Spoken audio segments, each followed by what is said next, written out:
we get gaslit over, until you finally have a culture of contempt for black life at the highest levels. And that's what you're seeing. And so this is not going to be fixed only by legislation. There needs to be legislation. But there are a lot of our white friends and allies, I think, are heartbroken too, in a way that's surprising to them. Because I think that they had hoped that somehow we had been overstating our case.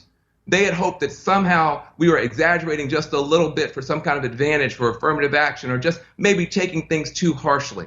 But you don't get to this outcome if you had not, if without there being a predicate of contempt after contempt after contempt not being corrected in that department and in this country.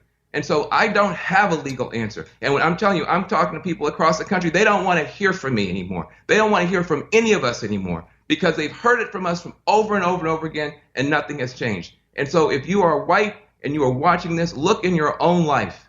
How are you choking off black dignity, choking off black opportunity, choking off black people from having an opportunity to thrive? Because it's not just that officer. This is a much deeper problem. How are all of us complicit in this? And how are all of us allowing this to happen?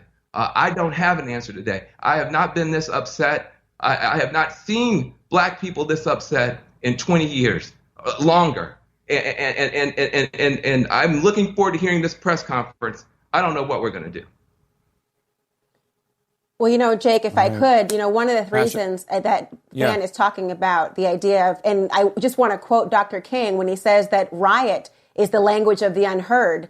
And one of the reasons you're seeing a lot of this is not simply because we're looking to the police officers, but there is a remedy at place, and it goes all the way to the Supreme Court of the United States. And we have to take a real sound look at qualified immunity that provides some transformation from qualified immunity to murder with impunity. And until the Supreme Court of the United States reevaluates its judicially made decision to shield officers from immunity and from liability for actions such as this under 1983, we won't see the incentivized need or the incentive we have among departments across this country to actually effectuate change. The power of the purse lies in Congress. Well, the power of the purse also extends as an incentive for every police department who believes it can hide behind the Supreme Court's precedent regarding qualified immunity of law enforcement agents and officers. All right. I wanted to say, everyone stick around. We're still, Van, I'm going to come right back to you. I need to squeeze in a quick break, and I'll come right back to you. We're still waiting for this press conference from the FBI and local law enforcement officials giving an update on the investigation into George Floyd's killing. We're going to keep Laura Coates and Van Jones with us. I'm also going to speak with George Floyd's partner, who has said that her partner cannot die in vain. What does she want to see happen? That's coming up. Stay with us. We expect a lot from our homes. They're more than a place to hang your hat. Your home is where you try your hand at gardening and new recipes, rest and recharge, work and play. And that's why at Home Advisor, we're committed to keeping your home up and running no matter what. From the projects that creep up on you, like appliance repairs, gutter cleanings, and faucet fixes, to the ones you look forward to, like creating your very own backyard retreat, worthy of a summer staycation. We'll find local pros to help you get the job done right. Use the Home Advisor app, day or night, to get matched with the best pros for your projects. You can book and pay for more than 100 projects with just a few taps. Plus, see the tasks trending in your neighborhood. Whether you need a last-minute fix, routine home maintenance, or an exciting new upgrade, Home Advisor is standing by, ready to do everything to fix your everything. Download the Home Advisor app today to get started. Welcome back to The Lead. We are waiting for a press conference to begin at any moment with the FBI and local law enforcement officials in Minnesota to provide an update on the investigation into the killing of George Floyd. CNN's Sarah Seidner is in Minneapolis for us. And Sarah, protests are continuing where you are, as they have been since Mr. Floyd was killed. That's right. Going on more than 48 hours. Just giving you a look at the scene. So you're looking at the pictures. This is what first started burning. We were here when this caught fire and started billowing. Now it's just a shell of itself. If you just turn here, just to give you an idea where everything is, this is the Target and the Cub Foods. Last night, that turned into a free-for-all where people were just going into those stores and taking out whatever they could. And then this is the 3rd Precinct Police Department, where most of people's ire is pointed towards. And again, you will notice a difference from yesterday when we were standing right here. What you will see now is they have put up barricades, they've put up fences. You will notice the damage done to the police department, which is why you see those fences and barricades. The police and protesters are facing off, and we'll go a little bit closer here, facing off yet again.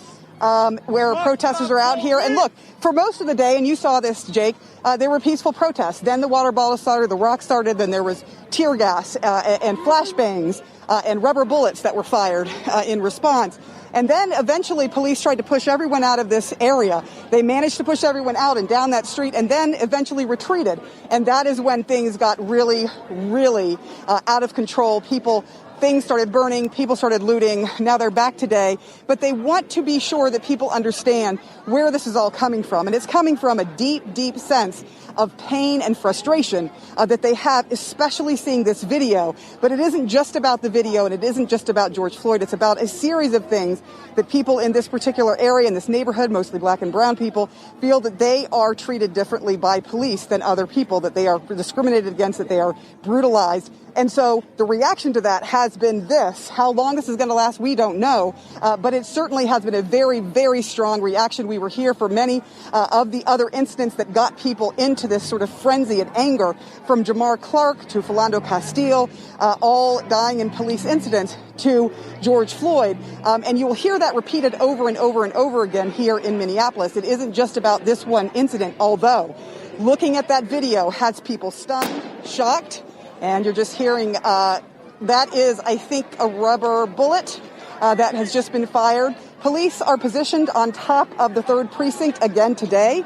You see them holding those. They have bean bags.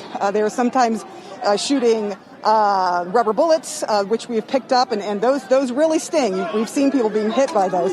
But when they see something thrown toward the department, they usually try to pick out the person that throws something towards the department, and then they start pointing their non-lethal weapons at them and every now and then firing. So that's the situation right now, Jake, and we'll keep an eye on it for you as the day goes along.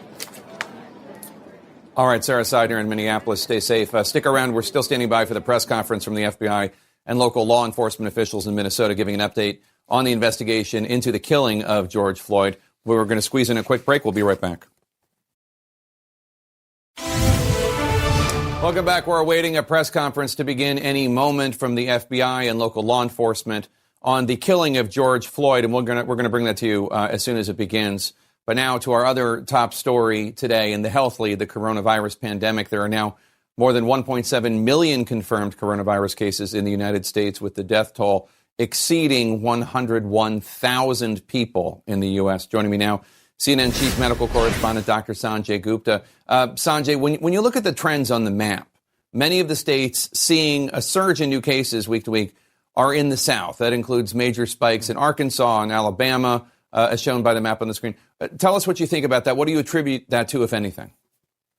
Well, 4 out of the 5 states, Jake, that have had greater than a 50% increase in the overall number of people with the infection all reopened early. So obviously you have to put that at the head of the list in terms of what might be driving this. I think the big question now, and I talked to a lot of people who are on the ground in these places, is we knew that there were going to be more people becoming infected whenever you reopen, to be fair. The question is, how significant a surge of new infections will there be? And will it become a situation where it starts to go like a little flat, but then go into significant growth, what we call exponential growth? And what are you going to do about that? What is the plan then in these states? Are they going to shut down again? Are they going to partially shut down? I think all these things need to be in place in addition to testing, which we've been talking about for months, Jake. So we're keeping a close eye on it. But I think at this point, you'd have to say reopening early is driving some of that. Many of these states have large African-American communities. We know the sad fact that this virus disproportionately affects people of color.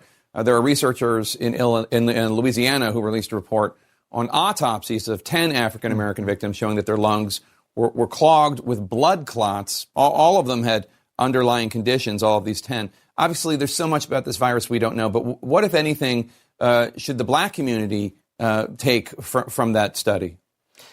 I think there's 3 major things. One is that, this virus can affect African American, Black America as much as any other population, and more so as we're learning. I think initially there was a belief that maybe it would not affect Black America as much, and it clearly is a disparate amount.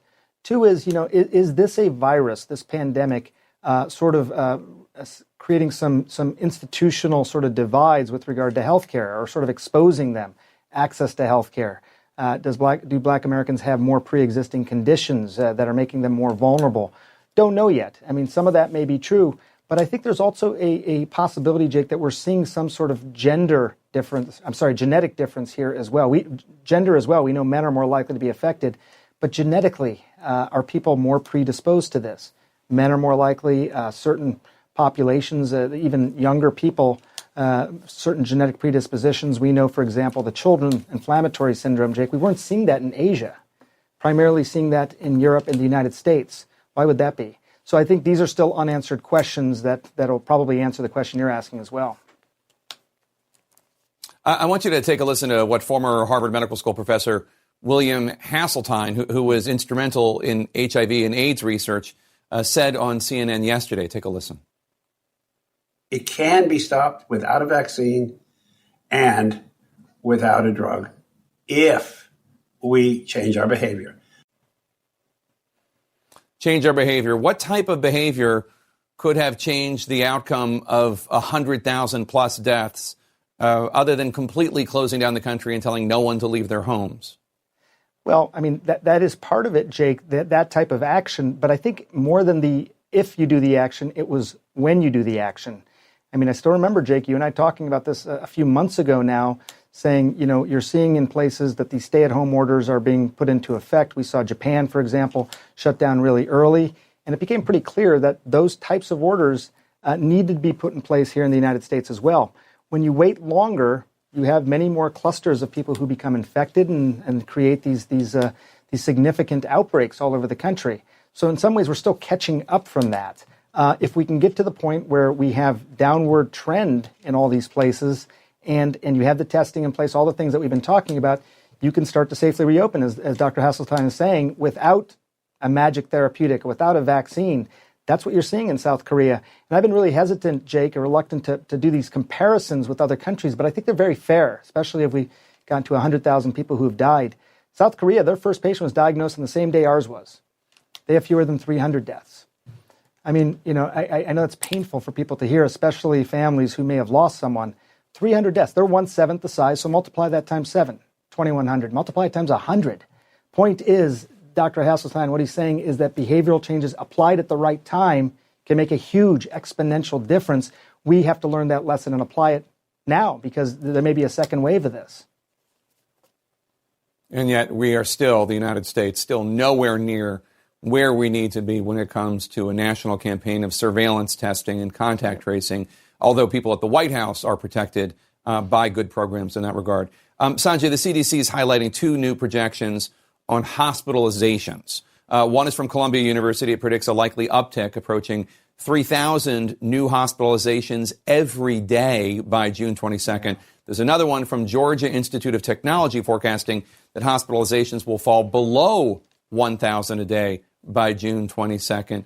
Is the difference in these estimates purely based on social distancing and other restrictions staying in place? What's going on here? Yeah, I think that's right. I mean, first of all, I'll say I looked at these models carefully. They both have significant margins of error. If you start looking at these models, we focus on the conclusion here, but there's significant variance in these models. I think one is a model that counts on policy, and the other one counts on people. The Columbia model says these places are reopening. We've seen the beneficial impact of stay-at-home orders. We're going to see, based on people's new exposures, hospitalizations go up by this point, in June. I think what the Georgia Tech study is saying, yes, that is the policy, but what we're counting on and seeing to some extent is that people are actually doing a fairly good job, a reasonable job, when they're out in public. So yes, it's open, but this isn't open like, before March 16th. This is a different kind of open. People are wearing masks. People are maintaining physical distance, not having long interactions with people. 15 minutes would be considered a close contact interaction. So really, all those things may make a difference. I mean, we're going to follow both of these models closely. And Sanjay, what do you make of these health experts warning that even if there is a vaccine, coronavirus may never go away, that it will become endemic.